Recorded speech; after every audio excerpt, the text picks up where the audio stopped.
This is Plant-Based Briefing, Heritage and Health, My Family's Rediscovered Connection to Food by Madeline Bennett at balanced.org. And I'm your host, Marian Erickson, and this is the curated content plant-based podcast, where I share articles in about 10 minutes or less every weekday on topics related to healthy, compassionate, and sustainable living. Today's post is from Madeline Bennett at balanced.org. She holds a BS and MS in nutrition from the University of Texas and Tufts, respectively, and as a nutrition expert, she advocates for more plant-based dining options in critical institutions with the aim of building healthier food environments and fostering better public health outcomes. And Balanced is a network of public health professionals, nutrition science experts, and everyday people from around the world fighting for a healthier food system, one menu at a time. Their community-led campaigns and institutional support programs have influenced nutrition policy in schools, hospitals, and offices in cities around the world, impacting the healthfulness of millions of meals annually. Now let's get to today's plant-based briefing. Heritage and Health, My Family's Rediscovered Connection to Food by Madeline Bennett at balanced.org. Here in the United States, what we think of as a normal diet really has no historical or cultural precedent. At no other point in human existence could we so readily access the smorgasbord of high-calorie, nutrient-poor foods that abound in grocery stores, restaurants, and cafeterias today. Through globalization, these changes to the food environment have spread rapidly to countries in Asia, Latin America, and Africa. As a result, where local food traditions based predominantly on regional flora once flourished, increasingly westernized patterns of eating have come to dominate. Traditional plant-rich meals are making up ever smaller proportions of people's diets across the world due to the influx of highly palatable Western-style foods that are pushed through insidious marketing strategies. A number of other factors, like the industrialization of animal agriculture and a rise in household incomes globally, have enabled previously unknown access to animal products and other refined foods high in saturated fat, cholesterol, and sodium. Unsurprisingly, the growing consumption of meat, ultra-processed foods, and sugary beverages is contributing to a public health epidemic that is now global in scale. And it's happening in places you wouldn't expect. For example, Ghana's obesity rate has risen to a whopping 22%. After Egypt, it has the second highest obesity rate in Africa, and many other rapidly urbanizing countries on the continent predict similar public health outcomes in the near future. Likewise, in Delhi, India, nearly 50% of the population experiences overweight or obesity, and 1 in 3 households has at least one diabetic member. These are shocking statistics rooted in imbalanced food environments similar to those in North America or Europe. And while there are many factors involved in this burgeoning epidemic, it is the concurrent erosion of local food culture and public health by the over-industrialization of diets that I find particularly troubling. With a change in food environment comes changes in eating habits and preferences, and those in turn ossify into a shared lifestyle that can put whole populations on a trajectory toward diet-related disease. Moreover, and perhaps of even more significance, this process erases the traditions and history of plant-rich food cultures to such a degree that, within just a generation or two, they are all but forgotten. For example, as a second-generation Filipino-American, I was only exposed to cultural foods that were westernized or most agreeable to the Western palate. White rice, processed pork products, refined wheat rolls, and chicken adobo come to mind. However, in a time preceding the rise of fast food, and in a place largely naive to industrialized agriculture, my grandparents grew up eating an astounding diversity of local produce, including many tropical fruits, vegetables, beans, and leafy greens, many I'd never heard of. In a phone call with my grandma, she waxed nostalgic about the fresh foods of her youth, which she spent on her family's farm. She spoke of the abundance of tropical fruit trees like mango, guava, and pineapple, and she remarked on the variety of other wild fruits that grew in her remote village. Daily meals consisted of rice, often a mixture of white and brown, legumes of all sorts, especially black beans and black-eyed peas, vegetables like okra, eggplant, tomato, sweet potato, and winged beans, and many different kinds of leaves including malunggay, kangkong, ampalaya leaves, pitsay, and tomato leaves. These represent just a small sampling of the diverse plant-based foods my grandma grew up eating.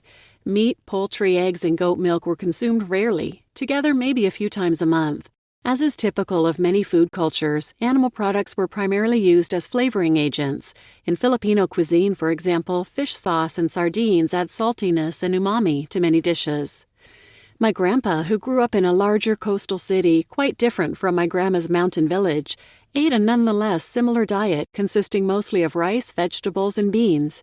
Because of their proximity to the water, his family could eat a little fish on a daily basis too. I asked him to name the foods he remembers most from childhood, and he recalled vegetables like beets, string beans, and bok choy, mango or mung beans, starfruit, and citrus fruits like calamansi, macapuno, young coconut, and grains like wheat and corn. He also recalled eating plenty of bean thread noodles, which are often used in soups. Meat, other than fish, was typically reserved for holidays, and milk products in the form of evaporated or condensed varieties were eaten sparingly. Contrast these historical accounts of the Filipino diet with contemporary foods from the Philippines' most beloved fast food restaurant, Jollibee. The franchise operates around 1,000 locations in the Philippines, and its most popular items include fried chicken, hamburgers, and spaghetti with sugary marinara and sliced hot dogs. Gian de Leon, a Filipino expat living in the United States, remarked that Jollibee's food captures the Philippine palate perfectly, and that the franchise has become a symbol of the Philippines itself. De Leon's comment illustrates the extent to which health-promoting food traditions have been rapidly degraded by the westernizing forces of the global food industry. In my opinion, it is entirely wrong-hearted to claim that a fast food corporation selling largely American-origin foods is an appropriate stand-in not just for Filipino cuisine, but for the Philippines as a whole. It's clear that perceptions of our food culture have been warped by the lens of Western sensibilities, and it's led to a cultural amnesia that obscures our history of traditional plant-rich foodways that some Filipinos still practice today. Yet there may be a kernel of truth to De Leon's remarks.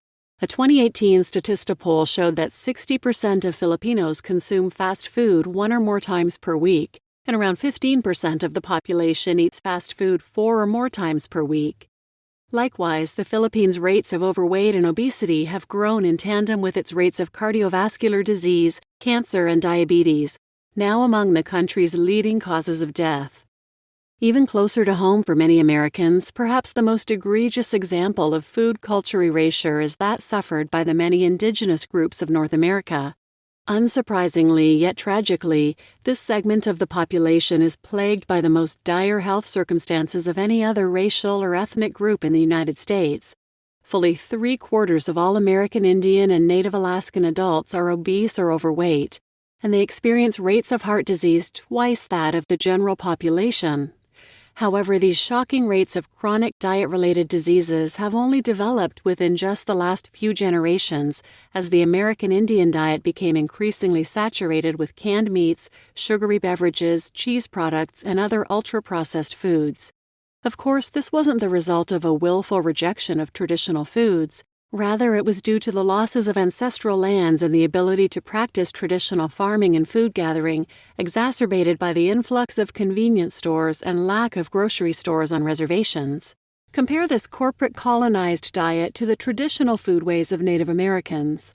Although every tribe had its own unique approach to food and nutrition, many indigenous peoples like the Choctaw, Cherokee, and Hopi consumed diets largely based on corn, beans, squash, and a multitude of cultivated and wild vegetables, fruits, nuts, and seeds.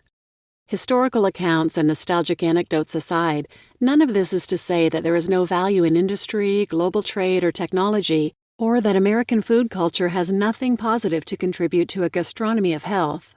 And just because something is ancient or natural or traditional doesn't mean it's optimal or relevant today. I am typically not one to blindly celebrate traditions for their own sake, but as a nutrition scientist and public health advocate, it's impossible to overlook the connections among the domination of an aggressive, profit-driven food industry, the loss of meaningful plant-rich food cultures, and the global epidemic of diet-related disease. The systems-level forces eroding both our health and the wisdom of our plant-rich food cultures must ultimately be met with systems-level changes, and those will entail much more than a handful of people adopting their ancestors' diets. Nevertheless, individuals and communities have much to gain from rediscovering the wiser aspects of traditional ways of eating that support good health and cultural awareness. And at their best, they can inspire alternatives to the rapacious, profit-driven food system that continues to spread diet-related diseases to all corners of the planet. You just listened to Heritage and Health, My Family's Rediscovered Connection to Food by Madeline Bennett at balanced.org. And I'm your host, Marian Erickson, and this is Plant-Based Briefing. Thanks for listening.